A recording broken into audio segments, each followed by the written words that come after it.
High বন্ধুরা, তো দেখো আমি এখন আছি পূর্ব বর্ধমানে। পূর্ব বর্ধমানে আমাদের গ্রামের বাড়ি কালীমোহনপুর গ্রাম। তো দেখো আমাদের মাঠের মধ্যে বাড়ি, তো কী পরিমাণে ঝড় বৃষ্টি হচ্ছে। তো রাত 1টা থেকে শুরু হয়েছে। তো বৃষ্টি হয়েছে প্রচুর, আর প্রচুর ঝড়। কিন্তু এখন সকাল হয়ে গেছে, এখন সকাল 6:30 বাজে। তো দেখো এখন কীরকম বৃষ্টি, মানে বৃষ্টিটা কম হচ্ছে, সকালে থেমে গেছিলো, তো এখন আবার বৃষ্টি শুরু হয়েছে।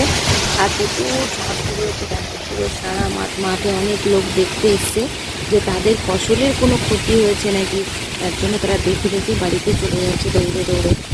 ঝড়টা একটু কম ছিল, এখন আবার বেশি হয়েছে। যে আমাদের বর্ধমানে মানে 6:30 পৌনে 7টার পরিবেশ, কী পরিমাণে ঝড় আছে। পুরো আমাদের বাড়ি, এই যে আমাদের বাড়ি, এটা বাড়ির উঠোনে যে আমাদের কাঁঠাল গাছ, আমগুলো সব পড়ে গেছে হাওয়ায়। আম তো ধরিনি, অল্প অল্প ধরেছে, সেগুলো সব পড়ে গেছে। বন্ধুরা, আমাদের বাড়ির পরিবেশটা পুরো পাকাপটি ছিটে মিটে পুরো ঘর ঘর ভাণ্ড ভাণ্ড হয়ে জলময়।